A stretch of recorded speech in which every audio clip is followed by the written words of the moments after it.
जय हिंद साथियों, कैसे उम्मीद है सभी अच्छे होंगे। आपकी तैयारी एकदम ज़बरदस्त चलेगी। साथियों, आपके एग्ज़ाम में काफ़ी कम समय में बचा है, जिसकी वजह से आपको काफ़ी घबराहट हो रही होगी। उसके दो सबसे बड़े रीज़न क्या है कि पहला रीज़न ये है कि आपने जिस एग्ज़ाम की अच्छे से प्रिपरेशन की है और काफ़ी दिनों से उम्मीद लगाए बैठे हैं, जिसकी वजह से आपको काफ़ी घबराहट हो रही है। क्योंकि कई ऐसे अभ्यर्थी जो पहला अटैम्प्ट देने जा रहे हैं और कई अभ्यर्थियों का लास्ट अटैम्प्ट है। दूसरा सबसे बड़ा कारण क्या है कि आप लोगों ने अपने मन में बैठा लिया है इस समय कि मेरा सिलेक्शन होगा कि नहीं होगा इतनी भीड़ में। तो मैंने पहले भी बता दिया कि भीड़ केवल दिखाने के लिए है और असली में कंपटीशन आपके कितना है मैंने आपको पहले भी समझा रखा है। तो ये मन में सबसे ख्याल मत लाना मेरे भाई कि मेरा सिलेक्शन होगा कि नहीं। अगर आपने मेहनत किया और आपने अच्छा स्कोर कर रहे हैं मॉक टेस्ट में तो आपका सिलेक्शन अवश्य होगा, क्योंकि जो मेहनत किया उसका सिलेक्शन अवश्य हुआ है। तो भाई मेरे, और इस तरीके से जो इस समय आपको घबराहट है उससे बच के रहना और अपने माइंड को रिलैक्स रहना। तो इस वीडियो में बात करूंगा आपके कि आपको कितना सेफ स्कोर चाहिए, क्योंकि सेफ स्कोर मैंने पहले बता रखा, लेकिन एक बार आज फिर बता दूंगा। दूसरा कि आपको कितना प्रश्न अटैम्प्ट करना पड़ेगा। तीसरा कि आपका नॉर्मलाइजेशन किसको फ़ायदा मिलने वाला है, क्या ये जो है एक्यूरेसी पे डिपेंड करता है नॉर्मलाइजेशन। चौथा तुक्का, क्योंकि तुक्का भी कई लोग का सिलेक्शन दिला सकता है। क्योंकि मान लीजिए आपको 3 से 4 क्वेश्चन की ज़रूरत है और आपने तुक्का नहीं लगाया, अगर आप तुक्का लगा दिए होते तो आपका सिलेक्शन हो जाता। तो तुक्का कहाँ लगाने की ज़रूरत पड़ती है, क्योंकि तुक्का के लिए सही जानकारी भी होनी चाहिए और कब लगाना चाहिए वो मैं आपको समझाऊंगा। तो सबसे पहले बात करते हैं आपके सेफ स्कोर। देखो सेफ स्कोर क्या है कि ये आपके एग्ज़ाम लेवल पे भी डिपेंड करता है कि आपका एग्ज़ाम लेवल किस हिसाब से आता है। लेकिन प्रीवियस ईयर भर्ती और आपके सर्वे के आधार पर और कई जगह मैंने पूछा है लड़कों से, उसी आधार पर। और सबसे बड़ा रीजन आपका था रेडियो ऑपरेटर का एग्ज़ाम। तो रेडियो ऑपरेटर का जिस हिसाब से आपका एग्ज़ाम आ रहा है, जो आपके मॉक टेस्ट बना रहे हैं, जैसे मान लीजिए आप RWA का मॉक टेस्ट दे रहे हैं और जो आपका असिस्टेंट ऑपरेटर का पेपर है उसमें GS को अगर छोड़ दे और हिंदी के 4-5 क्वेश्चन छोड़ दे, क्योंकि वहाँ शब्दावली हिंदी भाषा के विकास और साहित्य थोड़ा टफ क्वेश्चन आ रहे हैं, और बाकी सभी सब्जेक्ट आपके बिल्कुल नॉर्मल। अगर आपके RWA में 200 मॉक टेस्ट में नंबर आ रहे हैं तो आप अगर आप असिस्टेंट ऑपरेटर की तरह पेपर आपका आता है तो वहाँ आप 220 नंबर कर सकते हैं बिल्कुल आसानी से। तो जो मैं सेफ स्कोर बताना है उसी आधार पे बताऊंगा। तो ये आपके स्क्रीन पे जो सेफ स्कोर दिख रहा है, चाहे मेल का एक तरफ फीमेल का, तो ये इस तरीके से आपका कैटेगरी से आपका सेफ स्कोर है। अब बात करें आपके कि जिन लोगों के नंबर कमा रहे हैं, अब इसमें जिसके कैटेगरी से 20 नंबर तक कमा रहे हैं तो कोई दिक्कत नहीं मेरे भाई, क्योंकि वहाँ एग्ज़ाम में जैसे आपकी GS वीक है तो क्या पता ना आपने GS में जो पढ़ा है GS में वही चीज़ आ जाए और दूसरे बंदे को वो चीज़ ना आए। तो वहाँ पे कुछ चीज़ें होती है कि आपने जो पढ़ा होता है, कभी कभी आपका दिन अच्छा होता है तो वही चीज़ें आपके एग्ज़ाम में आ जाए। तो आप लोग परेशान मत हुए और निगेटिविटी मत लाइए कि मेरा सिलेक्शन होगा कि नहीं होगा। तो सिलेक्शन आपका होगा, आपने मेहनत किया है। तो मॉक टेस्ट में ऐसा नहीं कि मॉक टेस्ट आपका सिलेक्शन डिसाइड कर देता है। मॉक टेस्ट आपकी तैयारी परखने के लिए होता है। कभी चीज़ें आपके देखा होगा मॉक टेस्ट में कभी अच्छे नंबर आते हैं, कभी कम आ जाए, तो घबराना नहीं। अगर आपके नंबर कम भी आ रहे हैं, इससे 10 से 20 नंबर, कोई दिक्कत नहीं। वहाँ भी आपके हो सकता है कि आपने जो पढ़ाया है तो वहाँ से आपके एवरेज नंबर से काफ़ी ज़्यादा हो सकते हैं, तो इसलिए घबराने की जरूरत नहीं। अब सबसे पहले बात करते हैं आपको कितने क्वेश्चन अटैम्प्ट करने हैं। तो क्वेश्चन आप कितने भी अटैम्प्ट करें कोई वो नहीं है। तो लेकिन ये जो मैं बात कर रहा हूँ आपके एवरेज स्टूडेंट की, और जो टॉपर हो तो टॉपर ही रहेगा। एवरेज स्टूडेंट की बात कर रहे हैं कि इनको क्वेश्चन कितने अटैम्प्ट करने हैं और OMR शीट कैसे फिल करेंगे। जैसे आपने क्वेश्चन किस सब्जेक्ट को सबसे पहले करना, मेरा तो फंडा था, मैं मैथ और रीजनिंग को हमेशा पहले किया। मैंने सभी एग्जाम में मैथ अगर आई तो मैथ मैंने पहले अटैम्प्ट किया, उसके बाद रीजनिंग, तीसरा मेरा हिंदी होता था, चौथा मेरा GS। तो आपका जिस हिसाब से हो, जिस सब्जेक्ट आपका फेवरेट हो तो आप उसको पहले अटैम्प्ट करिएगा। मेरे हिसाब से मत चलिए, जो आपको लगता है कि इसमें मैं अच्छा स्कोर कर सकूँ, क्योंकि अगर पहले आपने नेगेटिव सब्जेक्ट को पकड़ लिया तो फिर वहाँ से आप डिस्टर्बेंस हो जाते हैं और आपको काफ़ी जो है लगेगा, फिर आप वहाँ से डिमोटिवेट हो जाते। जैसे आपने सपोज़ कीजिए आपको GS नहीं आती और GS को आपने पहले अटैम्प्ट कर लिया, तो GS में मान लीजिए आपके 10-12 क्वेश्चन है, तो फिर आपको मन में लगेगा कि यार मेरा GS ख़राब हो गया, जिसकी वजह से आपके आने वाले जो आगे सब्जेक्ट है वहाँ भी आपका डिस्टर्बेंस हो जाएगा, जो आपके आते आते क्वेश्चन वो गलत हो जाएंगे। तो मेरे हिसाब से जैसे आपने सबसे पहले अटैम्प्ट किया हिंदी को आपने क्या करते हैं कि जब पहले अटैम्प्ट में आप पेपर को सॉल्व करते हो तो ऐसा नहीं होता कि सभी क्वेश्चन जैसे आपको जो क्वेश्चन आ रहे होते हैं वो भी आपको लग रहा होता है कि इसमें कन्फ्यूजन, तो उसको आप छोड़ देते हैं। तो पहले हिसाब से अगर आपने हिंदी अटैम्प्ट किया तो आप लगभग 25 क्वेश्चन हिंदी में कर दिए।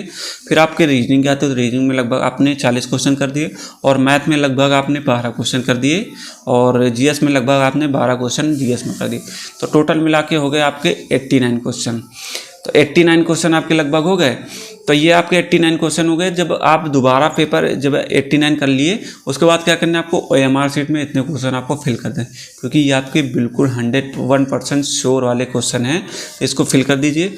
जब आप फिल कर दिए उसके बाद दोबारा ये हिंदी में आप दोबारा जब चीज़ों को गहराइयों से पढ़ेंगे ना तो आपके 7-8 क्वेश्चन प्लस हो जाएंगे। तो ये क्वेश्चन लगभग आपका आंकड़ा हो जाएगा 30 से 32 का हिंदी में। रीजनिंग में आपका 45 से 48 क्वेश्चन हो जाएगा, इसमें आप कुछ लोग प्लस भी कर सकते हैं।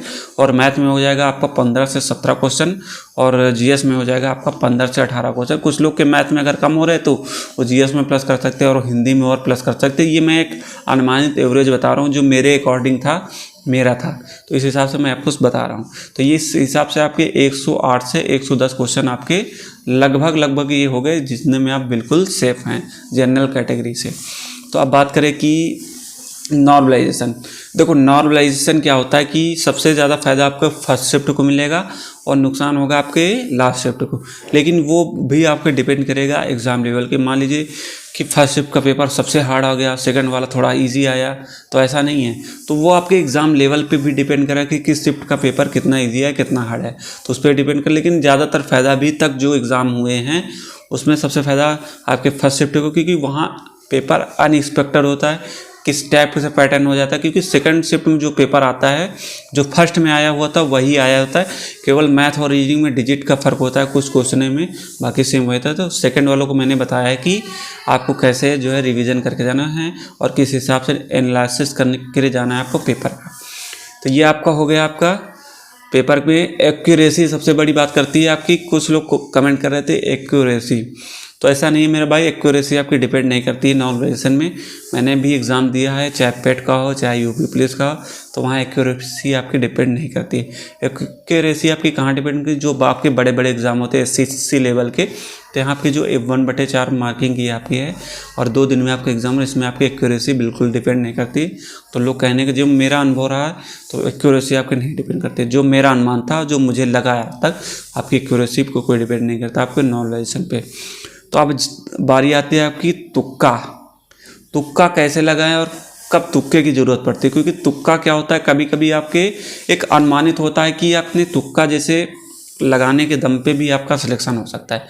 सपोज दैट जैसे आपने एग्ज़ाम में आपने दिया है और मैंने आपके लिए 110 सेफ स्कोर बताया, ये आपका अनुमानित मैंने बताया, ठीक है। उसमें आपके आ गए 100 क्वेश्चन, आपको 100 क्वेश्चन आपने अटैम्प्ट किए जो आपके बिल्कुल 101% श्योर है, तो जिस हिसाब से आपके हो गए 200 नंबर। अब बचे आपके 50 क्वेश्चन। 50 क्वेश्चन में 20 क्वेश्चन ऐसे होते हैं जिनके अगर आप ऑप्शन काटते हैं तो 2 ऑप्शन बचते हैं, तो 2 में 50-50 वाले आपके क्वेश्चन हो जाते हैं 20। अगर उसमें आपकी किस्मत बिल्कुल ख़राब रहती है, हद से हद भी किस्मत आपकी ख़राब रहती है, तो आप 8 क्वेश्चन उसमें आपके सही हो जाएंगे और आपके 12 क्वेश्चन लगभग सही हुए। तो किसी के इससे प्लस भी हो सकते हैं और इससे कम तो नहीं होंगे, प्लस ही हो जाएंगे। तो 12 आपके क्वेश्चन गलत हो गए और 8 क्वेश्चन आपके सही। तो जिसमें आपके 3 क्वेश्चन आपने निगेटिव में आपके चले गए, तो आपके बचे क्वेश्चन राइट कितने, 5 क्वेश्चन।